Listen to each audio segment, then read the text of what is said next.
राधा और करण एक छोटे से कस्बे शिवनगर में रहते थे। शादी को हुए कुछ महीने ही बीते थे, पर दोनों के सपने बहुत बड़े थे। करण का चिकन बिरयानी का ठेला शहर की जान बन चुका था। लोग दूर दूर से सिर्फ उसकी बिरयानी का स्वाद लेने आते। अरे करण भाई, ऐसा स्वाद तो बड़ी बड़ी होटलों में भी नहीं मिलता। सही कहा, इनकी बिरयानी में तो जैसे जादू है। ये तो बस आप लोगों के प्यार और भगवान की दया है।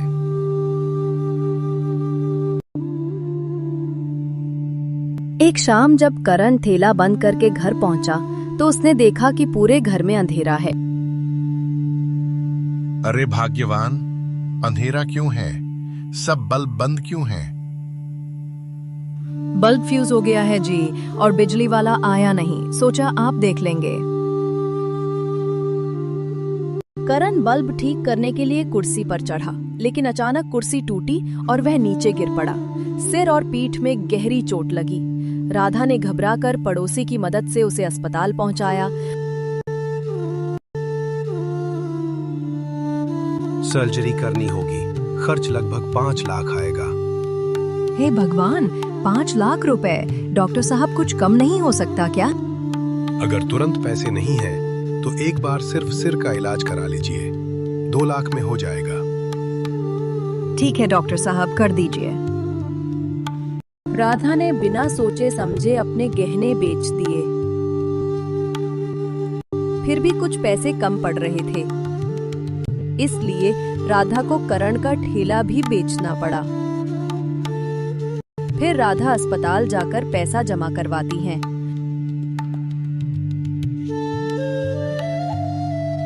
डॉक्टर करण के सिर की सर्जरी करते हैं, लेकिन करण अब चल फिर नहीं सकता था। अब राधा को ही करण का ख्याल रखना था।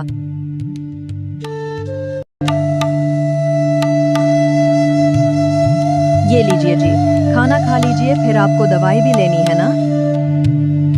वो तो ठीक है, तुम अपने लिए कुछ बनाती क्यों नहीं? देखता हूँ तुम ठीक से खा भी नहीं रही हो। बस भूख नहीं लगती जी, सब ठीक हो जाएगा। जब घर में खाने का राशन खत्म हुआ तो राधा अपनी पड़ोसन सीमा दीदी के पास गई। दीदी, कोई काम पता हो तो बताना, मैं कुछ भी कर लूंगी। एक घर में रसोई का काम है, वहां जा सकती हो।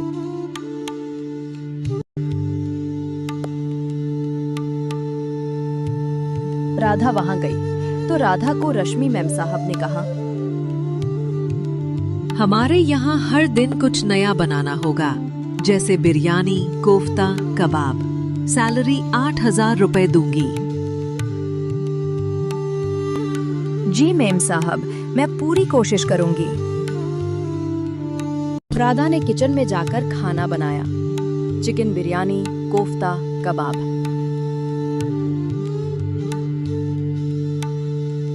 राधा के बनाए खाने की सबने तारीफ की, खासकर उसकी चिकन बिरयानी की, जिसकी खुशबू पूरे मोहल्ले में फैल जाती। माँ, राधा दीदी की बिरयानी तो होटल से भी बेहतर है। ये सब मेरे पति की सिखाई हुई रेसिपी है। तुम बहुत मेहनती हो, अब से तुम्हें 10,000 रुपए मिलेंगे। धन्यवाद मैम साहब। एक दिन रश्मि के घर मेहमान आए। राधा ने पूरे दिल से खाना बनाया। वाह, ऐसा स्वाद तो बरसों बाद चखा। बेटी, मेरे बेटे की शादी है, क्या तुम वहाँ खाना बना दोगी? हाँ माता, क्यों नहीं।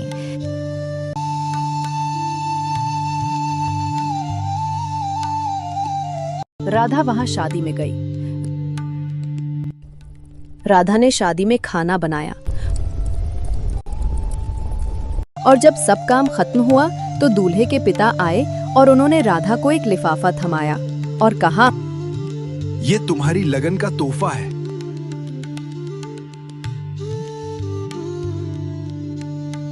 राधा तोहफा लेकर घर आ गई। राधा ने देखा तो लिफाफे में 1 लाख रुपए थे। करण देखो, अब हम फिर से ठेला लगाएंगे और तुम्हारा इलाज भी पूरा हो जाएगा। राधा ने नया ठेला खरीदा, राधा करण बिरयानी पॉइंट। धीरे धीरे करण भी ठीक हुआ और दोनों फिर से साथ मिलकर अपने सपने पूरे करने लगे। मेहनत और प्यार अगर सच्चे हों तो किस्मत को भी झुकना पड़ता है। उम्मीद करते हैं आपको कहानी पसंद आई होगी। ऐसी ही दिल छू लेने वाली कहानियां देखने के लिए चैनल को लाइक, सब्सक्राइब और कमेंट कीजिए।